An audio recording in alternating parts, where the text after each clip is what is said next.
Hey guys, welcome. Would like to ask you to take a seat and enjoy the next, 45 minutes maybe. After last week's hiatus, guys, it's Adam back here. Hope you're having a wonderful week. I'm really excited. I've got someone who I admire a lot.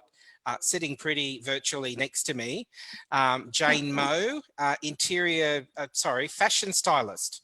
Fashion stylist Not Jane Mow. How interior. are you? Not interior Not stylist. interior. Jane, how are you? I'm good. How are you? I'm good, darling. How's your week Good. going? I've had a bit of I'm having a bit of a time off this week, so it's nice to pop in here, put some makeup on, get dressed.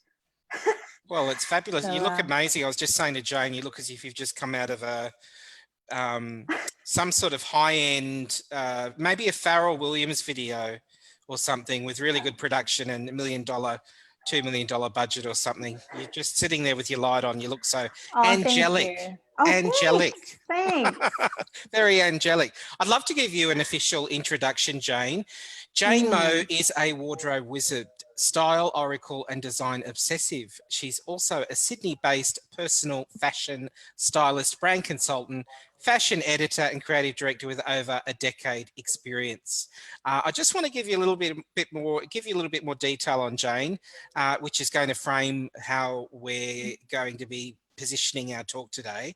Jane's passion now is helping busy professionals streamline their wardrobes and step into their inner power through style. Her background in menswear and tailoring has given her an unparalleled eye for detail and quality, while her contacts in high-end fashion allow her to source exclusive pieces for her clients.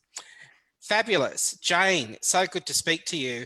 Thanks for having me. Yeah, really good to speak to you, and so glad you're here. So I'm going to just tell everybody how we met. So I was on the troll, I call it, for someone to smarten me up with my look. So well, I haven't been smartened up yet, guys. It's the same old, but watch this space. But I was on the lookout, and I messaged a group called Designer Therapy. There was a lot of people in here in Designer Therapy, Australia. And because normally, and I say this all the time, I normally will post a question about anything, and all of these amazing chicks and some guys in the group will come back with the information I need. If I send it out at 8 or 9 o'clock in the morning, by 11, I've got like a whole list of options. So I was looking for a stylist, but I wanted somebody who was, I can't remember what I said, Jane. Who can do things outside of the box. Yeah. And I think your word was maximalist. I think that, I don't know if I said that, but that's exactly what I wanted. And I got a list of people, and for some reason I went, bam. Anushka Alam in the group actually was the one that directed me to where you are. So Jane, we caught up, and I just really wanted to talk about sort of the process that I went through with you, just not in a lot of detail, because I'll ask you to speak about just what you're up to in general shortly. But we've gone through at the last maybe 2 or 3, 4 weeks of going through a process of really rediscovering, I think, who I kind of always wanted to be. And I'll leave it at that, watch this space. But we really have worked on an amazing concept, and the outcome of that is I have some real direction, and I've already, you don't know the half of it yet, Jane, I'll have to tell you, I've already implemented some of it. And it's currently, how exciting. It's currently, things are being made, jackets made, hats getting made. So it's all very exciting. But Jane, can I ask you, can we get into a bit of Q&A here, my dear? So tell us about your journey into design. So design, you've got a whole sort of gauntlet of things there. We've got fashion, and you are working in the interior design industry. How did that all, how did you get to where you are today? Well, it all started off, I asked a stylist once. So I was in retail. This was back when I was early 20s, and I was in retail, and I asked a stylist whether I could come and see what her day's like. You know, curiosity, 20-year-old, early 20s, and you think, why is this stylist coming into my store and always borrowing these clothes, and what does she do? So that was a roller coaster, because she just went, okay, this person's curious, got me on, and I became her assistant. She wrote me into contracts, And yeah, and I ended up being going into TV styling. Did you? Dressing presenters and things, and became a head stylist for a major like sports network. And then went to uni, did my fashion degree as well, studied in Auckland. And then if any of you don't know, I'm actually Kiwi. So I went, so I did my degree in Auckland and in Amsterdam as well. And then after I graduated, you know, things just kind of snowballed from there. I became a fashion editor for Mind Food Style. I kind of went through a bit of burnout, to be a bit, sort of maybe about 2 years ago now. And that's how I ended up in the interior world, because I wanted everything to stop for a second. So I said to myself, okay, I'm just going to take a bit of a step back and take on a full-time job, whether it was in another creative industry or, I don't know, maybe just a fashion label. And yeah, my break ended up with me. Most of these designers in the group here would know me from Armadillo & Co. So I worked in sales for Armadillo rugs. And that's how I just ended up in the interior world. And now I work for CDK Stone as an architect rep. So most of my clients are interior designers who I work with on high-end homes. So yeah, that's it's been a journey. Funnily enough, I think if anyone asked me if I was going to end up here 5 years ago, I'd have been like, really? But now I absolutely love it. So, and I get to meet people like you. So, well, that's great, darling. So now you're in the interior design industry in and roundabout way. So, and that's also too the reason that I think was attracted to working with you as well, is because, and we'll get into your whole Instagram thing next, but is that when I went to look for you, which is interesting, that I went to look for you on Instagram, is that it's all sort of revealed itself, and there was kind of you representing your style very, very eloquently through video and still photos, but also too, you have that combination mix of the interior shots in there, as well as a whole lot of fashion sort of based stuff in there. So, and we want clients to come and find us on Instagram. That's why we tend to think it's so important these days. But it was that real connection on Instagram, Jane, and the video portion, which we've spoken about at length, about how the video side of how you represent yourself is what sort of actually attracted me to make a phone call to you and get in touch with you and work with you.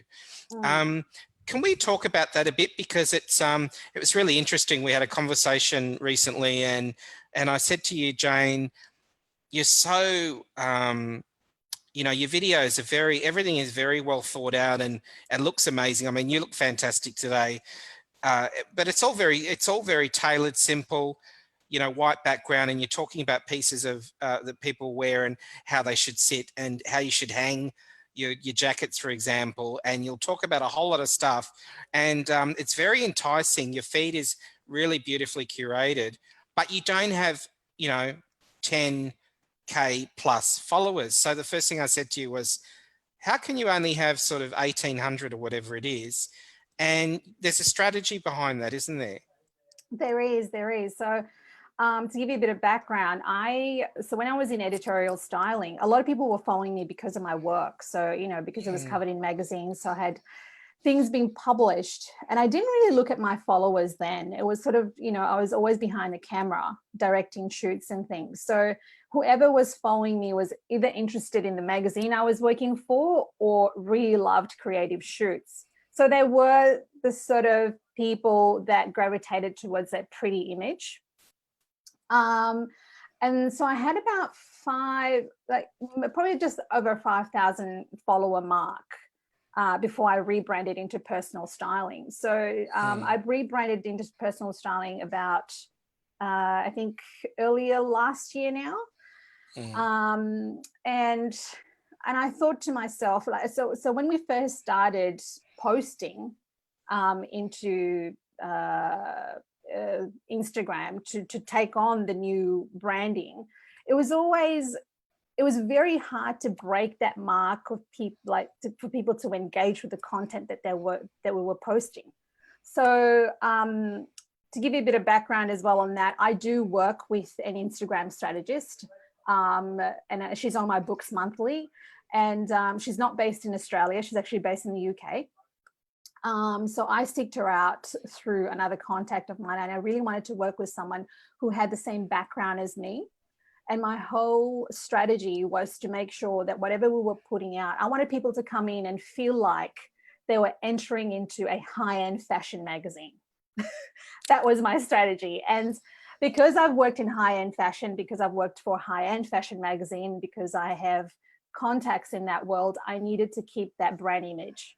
So it was very important for me to get her on board first, work out a strategy before we went on to Instagram and started posting. So when we started posting, there wasn't a lot of engagement, and and I started to get really sort of passionate. Like, I just dug in and in more on Instagram. Wanted to know more, and I did a whole lot of online courses and things, and found out that actually it's not about the followers that you have, it's about the quality of the people that are following you. So quality versus quantity, because the followers that are there, that you might have 5,000 followers, but if only 1,000 people are actually interested in your content, what's the point of having 5,000 followers? So the other 4,000 actually act like a brick wall on the content that you're posting out, because Instagram operates on I can never say the word algorithm. Algorithm. Yeah. They operate on that, and they tend to show your content to the people they think should see it. So, Joe Bloke from freaking San Francisco, who doesn't know anything about whatever, or has like a few cats, is probably not going to book my services, but follows me, is going to be shown that content. So I really needed to, cull that. So yeah, I went in and I sliced from 5,000 to 1,300. I think I told you the number. Right. And then we grew again. So now we're at 1,700, but the 1,700 we have now, I find, are really engaged, not only with the Instagram content that we put up, especially with commenting and actually coming back with feedback, but also on the back end. I have a lot of people that message me, a lot of potential clients who are messaging me and are about to convert. So yeah, there's another thing about that as well. It's about, conversion. So from a sort of a marketing point of view, for me, it's been really good culling those numbers down, because now, I really I'm just talking to the people I want to talk to, and that's it. Yeah. Fabulous. It's so different to what I thought was the strategy, was to get as many thousands of people as possible, and then yeah. But yeah, exactly. But Adam, if you go on to there's a lot of interviews around about people that have thousands of followers but make no money. Yeah. And it's like, and I am friends with business owners who have less than 100 followers but are absolutely killing it. So it's yeah, you got it. When you play the game, you just got to know what you're playing with, and you got to play it right. And it's, so I every month we do have so my Instagram strategist, her name is India, we have a fortnightly catch up. So we plan out brand content to go up, and that's including copy as well. So we know what we're talking about in the months to come, in the weeks to come, what our audience is looking for, how we are engaging them, what feedback would we want, what sort of content they want. So there's a lot of research-based stuff on the back end that we really tailor our content. So yeah. So how far in advance is the content? For us at the moment, we're doing two weeks. Before it was a month, but because things are moving so quickly, we tend to change things in a 2-week frame time at the moment. Yeah. Right. Yeah. So does it take you a lot of time to do these videos, Jane? No. Once I do it, I on my phone, I just take pictures of all the settings, and I just come back to it. I come back and I just, flick this light on. I know exactly what setting it's on. Pop on the pop on my phone at the front, and that's it. Bang, I'm done. And the videos, so, you know, because you do videos and you upload them, I imagine. Yeah, there's a lot of editing that happens on the back end, and you have to be prepared for that, or you can outsource it. You can definitely outsource it. Yeah. Captioning, I mean, captioning, you really should be captioning every video. If you want a lot of views and you want people to view it, captioning and subtitles is your... Subtitles at the bottom, Jane. Yeah, subtitles at the bottom. Yeah. And I use, I don't know if any of you use this, but I use rev.com, rev.com. It's an online platform. You upload your video, they shoot back the subtitles within 24 hours. Ah, fantastic. I'm going to look them up. So I'm not sitting there typing every single word. No. So that's another tip for you. I've got the video now. I can rev.com. If I don't remember, I can always rewind. Exactly. To the old rewind. So can we talk about your special service? Yes, the special service that you've had firsthand at experiencing. Yeah, so I'm so Jane, proud of you. I'm so proud that you actually took that step. That's so great. That's so great. Yeah, I take steps. Don't worry. I take the steps. Sometimes fall flat in my face, but I take the steps. Not a lot of people want to do that. They don't want to do the work. They just kind of go, oh, it's too hard. It is hard. It is hard, yeah. But to clarify, so what I did was I was looking for an image revamp, which is not what you're seeing. It's a little bit further into the future. Yeah. The reason I wanted that is because I just wanted to go all out, and I thought, what have you got to lose? There's a couple of things in the pipeline, podcasts and da-da-da-da-da, but I wanted to really represent this maximalist vision because I kept saying to myself as well, gee, I'd love to have a client that let me do the craziest stuff. And I thought to myself, hang on a second, how are you even going to get a client that wants to do crazy stuff if you look like, and this was confirmed by a couple of people, not only you, you did say this though, I can't do that if I'm looking so pedestrian. And I didn't think I was so pedestrian, but it turned out I was. So anyway, we went through this process, didn't we? And so I've got this whole plan now on how to turn that around and move in a different direction, which is really, really exciting. Yeah. I think we've only got one experience here, just make the most of it. But can I ask you, Jane, to explain what we went through and what service it is that you call it, because you have these on your website. Yeah. So what Adam's referring to is a personal branding package. So what I do is I basically brand design an image for business owners. So what we went through was unpacking. We did a lot of unpacking, didn't we? So we did. So my personal branding package is not like any other stylist, obviously, because I come from a very different background.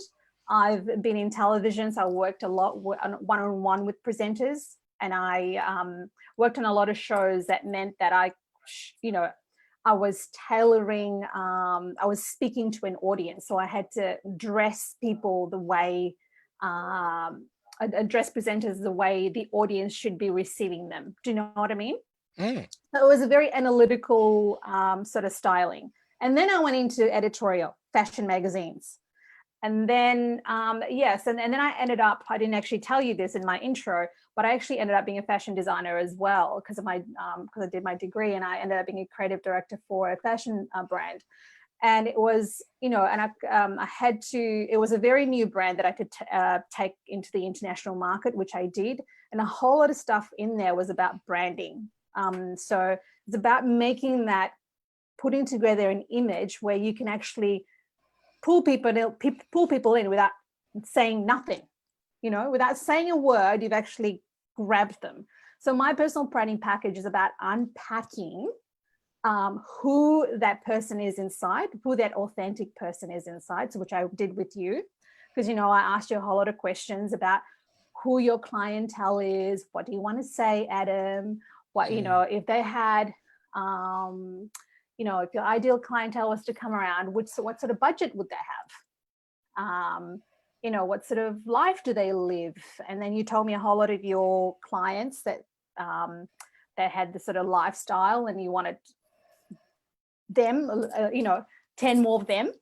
So I take that information and I put it down and I think, okay, Adam's going to be, so I unpack all that and I think, okay, he's going to target the luxury high-end market, but he wants the client that is going to be a risk taker and who is going to probably go for artwork that is all out there, wallpaper that's all out there. And what does Adam need to be to attract that person? And I started thinking colors and prints and patterns. So I really sort of tailor your branding, your personal branding image to who you are inside, because what you were telling me that you wanted to be a maximal stylist, didn't you? So that's all you wanted to be in life. And so I tailor that look so you can ooze that through your image. And so those sorts of clients can gravitate towards you without you even saying a word. So yeah, that's what I do in my personal branding package. And then we did the virtual fitting first. So the process, do you remember? That Sunday that we did the virtual fitting, I opened up the Zoom call and you were just sitting where you are now. And you're like, oh, do we have to do this? Why?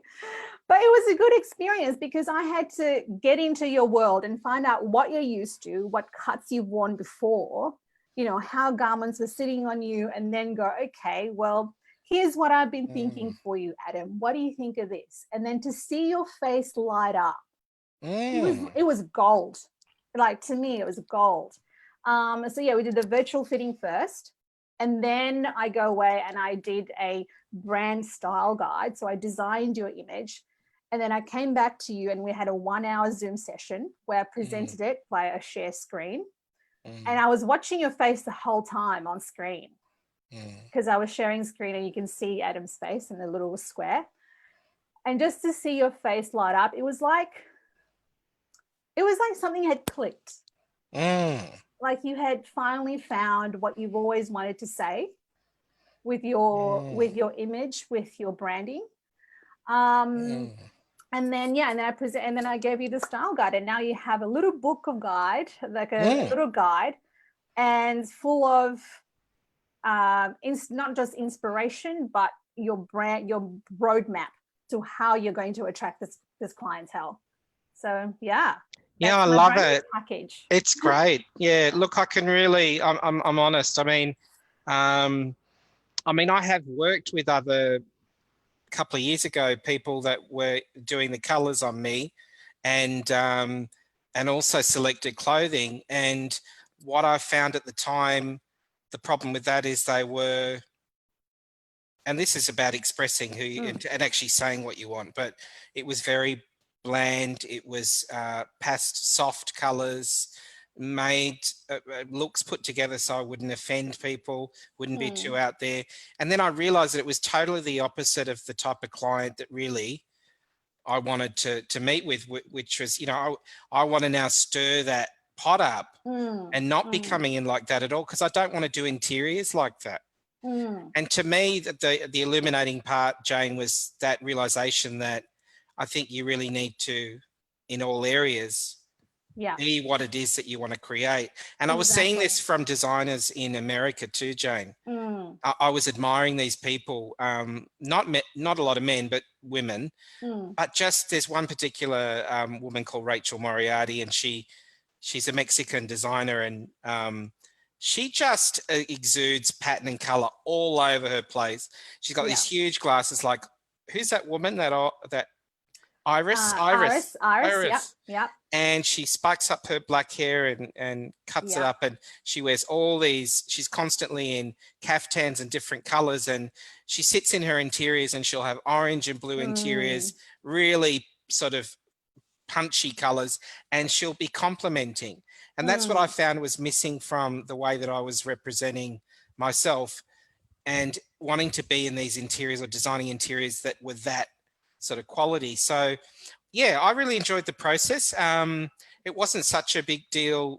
It wasn't my favorite part to do the fitting, but it sounds horrible, but to me, fitting, I thought I'm going to have to measure every detail, but we looked at sizing and that, and the funny thing, was that I realized how much of my wardrobe had zero color. Yeah, yet you are a color interior designer. Like that's who you are. When I thought, you know, when we're thinking maximalist, I thought, isn't that about everything more is more, you know? Yeah.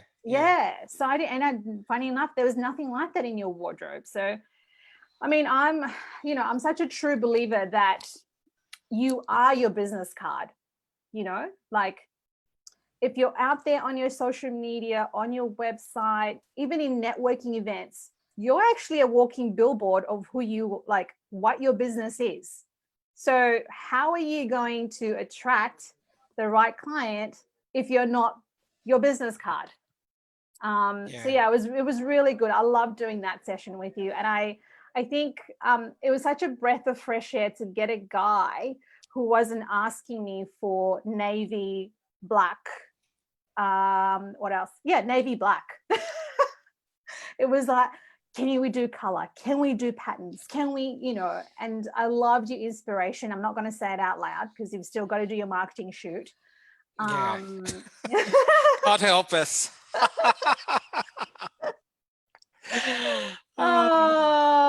Jane, we've got a couple of comments if I can just, they're coming from the feed. So Lisa Elliott is saying, I've had clients comment that they love when we dress like a designer and a bit out of the box.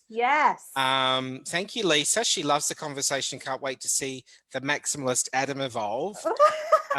Colleen Carolyn says, what a clever idea. I love it. Jane Thompson. Hello, you too. Hi, Jane.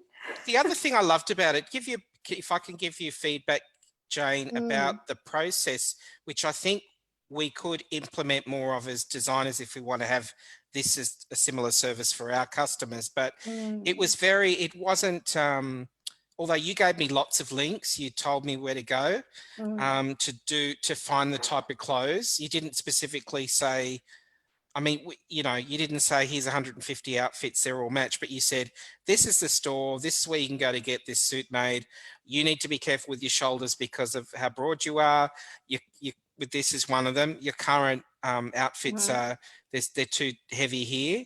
And so there was a whole lot of things there that I needed to be aware of for my body type, height, weight, whatever. You know, the cut of the not do turtlenecks. It was all that there. And then it was like, this is where you go for your color. And that was the thing. I had no idea who makes the clothes for me that represent this maximalist style. And you kind of pulled it away and there it was. And you presented it in a really cool visual, which, you know, we all want to, we talk about our clients hopefully loving our reveals when we do our, you know, turnkey reveal, but it's kind of the same thing with this service that you offered me, is that you kind of said, give me all your download and how about this as an outcome? This is where you're going. And you had visuals there. So it was very fun and it was very sort of enlightening and also quite exciting, because it is exciting to sort of think, okay, enough's enough. I'm going to go this way. And you know, it doesn't matter what people think of me. They'll probably think a lot more of me actually by doing this than if I hadn't done it. And also a lot of, you got to, you know, give credit to yourself, because it's the stuff that you're now going to this vision that I've come up with. It was all in there. I just had to unpack it for you, and I had to visually put it together for you. It was always there.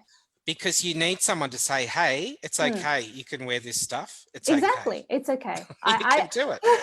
I give you permission. But you don't know. You think, am I really crazy? I mean, I can do the interiors for someone else, but when it comes to clothes, I don't even know. I can't be, I can't step out of it and look. It's funny that you say that, because a lot of stuff that I do as well is about mindset and unpacking that mindset. Like, there's a lot of clients that go, oh, but I, you know, and we did a bit of it as well, where, you know, you said to me, oh, but I can't, you know, someone said this to me, someone had said this to me when I wore this. And I, you know, I do a lot of, okay, let's just dissect that for a second. You know, who was this person that said this to you? Were they a professional? How, you know, what were you wearing at the time? Let's try to take you out of that situation. You're here now. We're in this room, and I give you permission as a professional that I'm giving you this handbook, you know, and this will lead you in the right direction. And it's just like there's a lot of that, because a lot of us get dictated by what other people think, and we don't end up living our true self. You know, we don't, and then we don't, and it's really sad to see, but a lot of people are in the shadows of others. That's really true. Yeah. And I don't know how much. I thought it was really worth bringing this conversation into this space with this group, Jane, because I don't know how. I mean, I think some people can do it naturally for themselves, but really represent who they are in a really cool way. That maybe some more than others, but I think I don't know. It's something clicked for me. It's like, how can I expect this? My client who wants this crazy interior from someone wearing a denim shirt and a soft blue jacket. And but not just, you know, because we did unpack a bit of your clients as well. Your clients are, you know, there were X amount of people who lived in, you know, I hope you don't mind me saying, but in the suburb that, you know, in the eastern burbs with this sort of budget with that, you know, so you were kind of painting a picture of that ideal clientele. I just had to come in and tweak it a bit, you know, and go, okay, so that ideal clientele, when they want a designer, they need to be looking at this. Yeah. Jane, do you find that what type of people are attracted to you? Do you think there's a real difference in the way of the type of people that are attracted to you and their story, as opposed to maybe some other fashion stylists? Yeah, I find there are people who want to take risks. It's a lot of risk taking. I tend to be a little bit more cutthroat. Not cutthroat, I like to be gentle. Jane Thompson thinks I'm not cutthroat enough. Yes, Jane. But I tend to be, I'm like, I'm getting there. I just need to get to know. But I'm a little bit more honest with my, when in fittings and things like that, I'll tell you if it's not right for you. And I think with anything in life, you attract the people that, you know, that are right for you. And I tend to attract people who just want to get shit done. They just, you know, they just want to get it done. They don't want to fluff around. You know, like yourself, you were at the brink of, I don't know what to do. I need help now. So interesting, because you looked edgy. You looked like a risk taker. Yeah. You had your own style. Funnily enough, you said to me, your Instagram, it's still, you know, understated classic, but you were able to pick out that I could do what you were wanting me to do. Yeah. Yeah.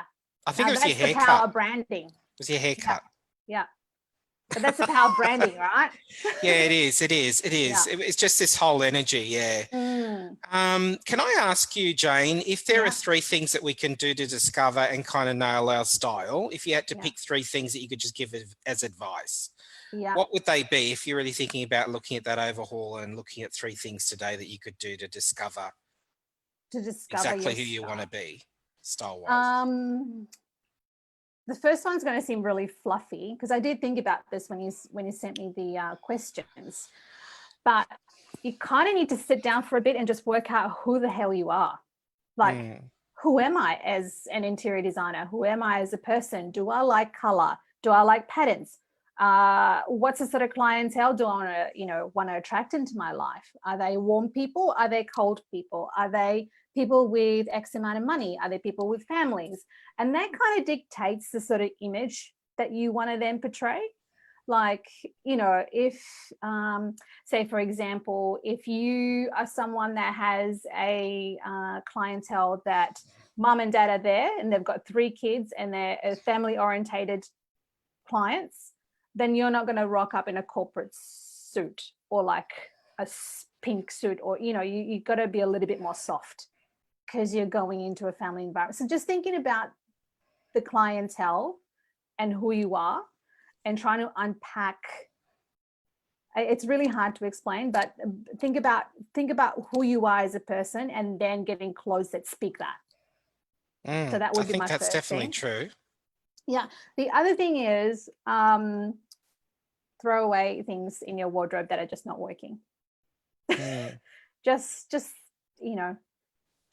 throw away and start, I don't know, go into Pinterest, start a new board and start just brain dumping everything and experiment, because you're not going to know until you step in and experiment. Go out, Zara is a great place to get started. Find that, statement garment, wear it. You're not going to die. And the other thing is, for me, the biggest thing for clients is placing value on personal branding. Because until you place value on personal branding, you're not going to do it. Yeah.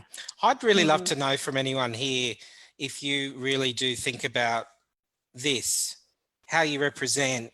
Are you feeling like you're sort of in sync with the type of clients that you want to attract? I just think it's really interesting, because I hired you for the very reason that I want people to hire me, is that they see that I can produce something that is a little bit left of the middle.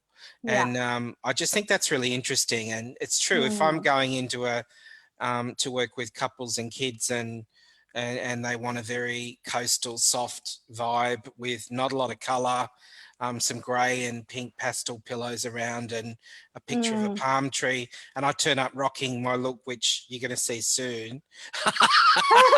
They might say, listen, we've just called the police, but but yeah, that's not who I want to attract as a client. So it'd be interesting. And they're probably not the people that you that have the right budgets, that you're never know. But so it's about working out who your clientele is. Until you do that, and who you are as a person, because it all connects, because you got to be yourself. That's the whole game. And Jane, it's true, isn't it? About being yourself. Yeah. Yeah. It is. Yeah. Yeah. Like, do you find people are attracted to you when you go out, or not so much this year, but when you've been out at functions and you're kind of rocking your haircut and your whatever, do you find people are attracted to you and want to talk to you about what you do just because of how you show out to the world? Yeah. And then I go, oh, I'm currently working in construction. They go, no, what? Because I work for CDK Stone. But I've had this cut since 2012. Cool. It looks amazing. I just, people have told me, oh, what's going to happen if you hit 50 or 60? You're going to be this old person with no, you never will. I think no. If any time, I'm probably going to shave my hair off, the whole thing off. So I've always wanted to do that. I'm just holding back. But this is me, and I just refuse to listen to anyone that will tell me otherwise. And I love it. I'm finally living, the last 8 years have just been the best time. So yeah. Fantastic. I think it's the joy of, one of the joys, as opposed to the woes of getting older, is you start to actually not care at all about what people are going to say. Yeah. But that's the thing, when you start living your true self and you're being authentic to you, you just naturally glow, and you naturally just attract those people. Oh my God, you're going to be glowing soon. You're glowing now. You're glowing now just thinking about it. So glowing. Like a glow ball. It's gonna be sad. So we'll see how this all pans out. We've got to have a chat, Jane. I've got to give you an update. But to finish up, darling, where do you see this all going for you? I mean, you're in the interior design industry for the most part, but you've got this really active strategy with how you're presenting the other side of what you do on Instagram. And you're now I had a couple of people call me after asking me about how it went with you. I think there's a lot more interest there than maybe I realized. But where do you see your business heading, to cut to the chase, the next couple of years? Where do you want this all to go? Well, I definitely want to get to a point where I'm doing this full time again. So yeah, it's a bit of a side hustle at the moment. Yeah. But yeah, kind of, obviously COVID's been a massive game changer for me. I had to sit back and go, okay, how am I going to structure this properly? And Zoom's been great in terms of tapping into the clients that I needed to tap into. I mean, how amazing is technology these days? But in the next 2 years, I definitely see myself taking this more globally than it is. Because look at how we connected on Zoom.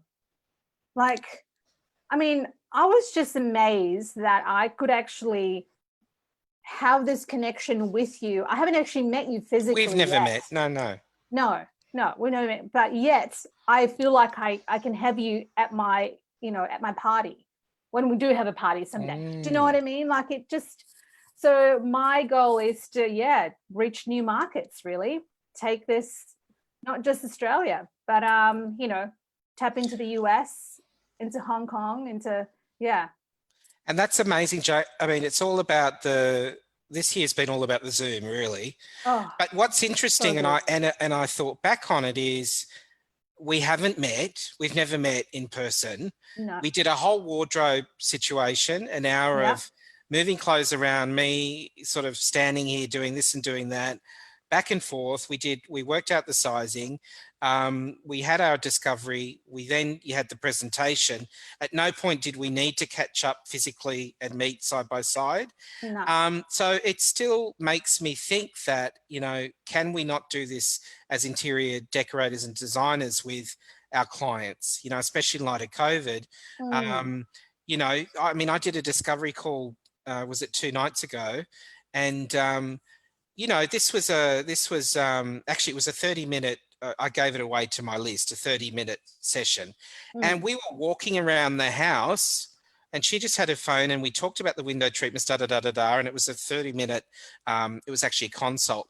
But I thought, you know what, really, if I have the house plans and I've got someone there, they've sent me photos, they've got an iPhone, I could be talking to a Melbourne person. I could be talking to Queensland. I could be talking to Hong Kong. So it's kind of this realization that you really can do this to a certain degree. But so I mean, listen. I have people that reach out to me and they're from Adelaide, So it's like you just got to think, we're in a new world now. What is it teaching me? How can I implement this? What's the silver lining to it? So and I love the whole package thing. I love the whole package thing, Jane, that it was a package and I got a product. And for some of us that haven't been thinking about that in our design businesses, like Donna Allen that was on here recently, who I think you've even spoken to recently, Jane. She's now doing consultations as a follow-up PDF. It's pretty. I did that recently, raised the price of the consult and have added a little bonus PDF, which my graphic designer did. And it's just changed it into a really tangible product. The consultations moved into that. So it's the same thing with you. And I really enjoy it as a customer.